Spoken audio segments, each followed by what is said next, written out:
안녕하십니까, 조이쌤의 공부톡톡입니다. 조이쌤의 공부톡톡. 학년이 바뀌는 시기예요. 예비 중학생들, 예비 고등학생들은 많이 긴장되시겠죠? 아닌가요? 그냥 놀고 있나? 처음 시험을 치르게 되는 예비 중이 학생들도 아마 걱정되실 거예요, 많이. 이렇게 학년이 바뀌는 시기에 부모님들, 학생분들이 하는 오해들이 되게 많아요. 그래서 오늘의 조이쌤의 공부톡톡은 공부에 대한 흔한 오해, 학부모님들, 학생분들 오해는 하지마. 지금 시작합니다. 조이쌤의 공부톡톡. 일단 낮은 학년부터 구성을 해봤어요. 초등학교 고학년부터 5, 6학년이죠. 예비 중학생들 혹은 뭐 중학교 1학년 학생들은 아직 시험 보기 전이니까 학원을 오래 다녔는데 중학교 가면 상위권이겠지? 이게 엄청난 오해죠. 네. 학원을 다닌 이력보다는 내신 준비가 어떻게 되느냐가 중요합니다.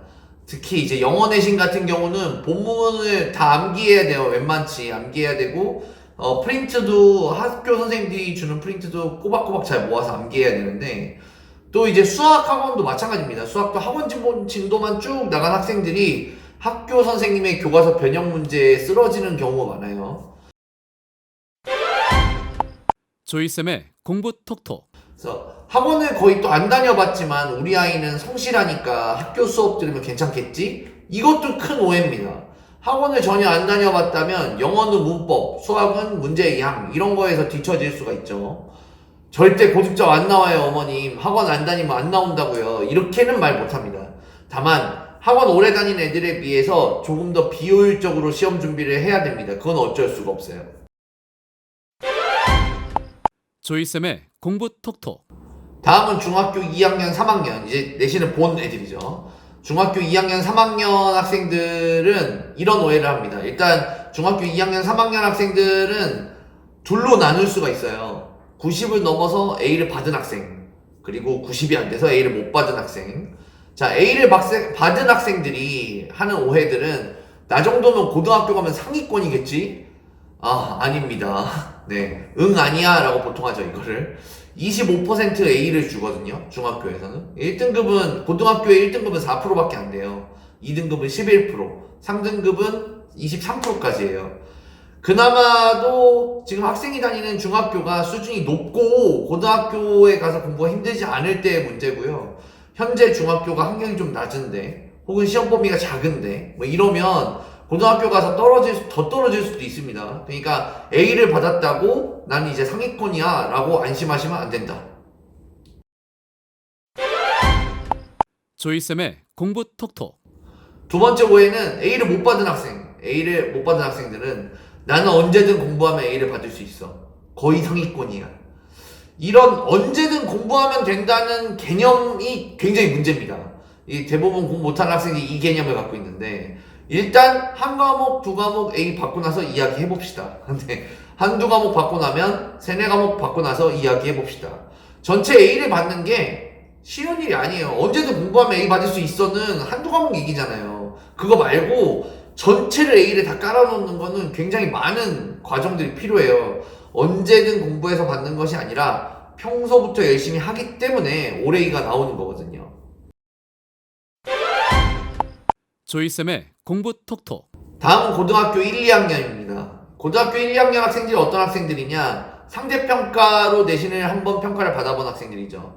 대부분 좌절합니다. 그 상대평가 내신을 받은 후 적당한 좌절과 본인의 적당한 분수를 알게 된 후입니다. 고등학교 종류가 다양해서 일반고로만 한정해서 말씀드릴게요. 한 줄평으로 1등급, 자, 오해입니다. 오해. 1등급 서울대 갈 수 있다. 다 가는 건 아니죠. 2등급 중경외시 가능. 이거 원래 쌍시옷 가능이라는 말이 있는데 네, 고등학생들이 쓰는 말. 네. 내신만으로는 안 됩니다. 2등급은 내신만으로는 인서울 못해요. 중경외시 안 됩니다. 1반고 3등급 인서울은 가능할까? 내신만으로는 안 됩니다. 경기도도 위험한 상태예요. 4등급 수도권 가능하다. 지금 1반고 4등급 학생들은 지금 내신으로 지원 불가능한 전문대도 있다는 사실을 알아야 됩니다. 5, 6등급 언제든 열심히 하면 중상위권 가능한가? 아까도 말씀드렸지만 언제든 열심히 한다는 마인드가 가장 큰 문제입니다. 네, 그냥 지금 열심히, 평소에 열심히 하셔야 되는 겁니다. 7, 8등급 공부가 전부가 아니지. 네, 그래, 그건 맞죠. 네, 근데 앞으로 7, 8등급 학생분들은 살면서 여러분들의 성적을 탓할 일이 5번 이상은 있을 거라고 저는 생각합니다. 조이쌤의 공부 톡톡. 예비 고3입니다. 예비 고3. 자, 예비 고3이 하는 오해가 뭐가 있어? 예비 고3 다 하는데. 예비 고3 요즘에는 대학 입시 제도가 복잡하기 때문에 이게 학년별로 다 오해가 있어요. 내신도 거의 다 있는데요. 내신도 다 있어요. 모의고사 성적도 얼추 다 나왔어요. 자, 상위권 학생부터 볼게요. 고등학교 3학년 상위권 학생들, 1등급부터 3등급 학생들이 하는 오해는 난 종합전형으로 상향 쓰는 학교에 붙을 것이다. 지금 일반고 얘기란 말이죠. 일반고 학생이에요. 종합전형은 보통 특목고 학생분들이 붙는 겁니다. 종합전형에서 합격을 절대 못한다는 건 아니에요. 하지만 일반고 학생들한테는 주된 종목은 아닙니다. 일반고 학생들은 교과전형으로 수능 최저 맞출 생각을 1번으로 놔야 됩니다. 중위권 학생들은 난 논술하고 정시로 인서울을 할 것이다. 우리 학교에 몇 등급이 했다더라, 정시로 갔대더라, 논술로 갔다더라. 정시 파이팅 좋죠. 사실 4, 6등급이 욕심 갖고 하는 거는 나쁜 건 아니에요. 하지만 이게 성공률이 낮다는 것을 알고 시작해야 됩니다. 성공률이 좀 낮아요. 그래서 이 4에서 6등급 학생은 이미 국영수 능력에서 많이 떨어진 학생일 확률이 높은데 상위권 애들도 제끼고 N수생도 제끼고 인서울을 하는 것을 가볍게 보면 안 됩니다. 진짜 다시 태어난다는 생각이 필요합니다. 내신 1등급 올리는 애들이 고등학교 통틀어서 통계 내보면 3%가 안 나와요. 한 등급 올라가는 게. 그런데 지금 4등급 주제에 1등급이 가는 학교를 가려고 하는 거잖아요. 수능 가가지고 인서울 하려는 게 그런 거잖아요. 그래서 그런 마음을 꼭 갖고 있어야 됩니다. 거의 기적을 만들려는 그런 마인드로 가야 됩니다. 하위권 학생들은 오해가 없어요. 무념무상이죠. 네, 근데 이 하위권 학생분들은 오해가 없는데 왜 써놨어요 선생님이라고 하시면 뭐라도 했으면 좋겠어요. 네, 뭐 말씀을 드릴 게 많아서 지금 인생 끝난 거 아닙니다. 2등급 학생들이 상담을 오히려 많이 하셔야 돼요. 저 같은 분들이나 그런 분들 있잖아요. 입시 전문가 분들한테 7, 9등급 학생분들 등급이 낮다고 내 등급 가지고 어떻게 상담을 받아 이러지 마시고 오히려 상담을 많이 해야 됩니다. 수도권은 어려울 수 있죠. 하지만 지방대도 굉장히 다양한 선택이 있고요. 성적표를 봤더니 이거 잘하면 논술 되나? 뭐 이렇게 보일 수도 있고 전문대, 4년제, 직어국 여러가지 학과 이런 것들 여러가지 고려해야 돼요. 포기하지 말고 지금이라도 많은 정보도 찾아보시고 전문가들 찾아보시는 게 좋습니다. 조이쌤의 공부 톡톡. 끝난 거 아닌가요? N수생이 있죠. N수생. 네, N수생. 제가 N수생 학원에 다녀본 적이 있거든요. 그래서 N수생 마인드도 잘 알죠. N수생들이 하는 착각, 오해는 뭐냐면 작년은 고3 때 말씀드리는 겁니다. 3월부터 10월까지 30점을 올렸다. 내가 올해 1년을 더하면 30점이 또 오를 것이다. 이거 엄청난 오해입니다. N수생분들 잘 들어야 돼요. 뇌 용량에는 한계가 있는 거예요. 수용 능력, 캐파시티에는. 인풋하는 만큼 아웃풋을 낼 수 있는 것은 인간이 아니죠. 기계죠, 기계. N수생은 생각보다 좀 부유하고 자유롭거든요.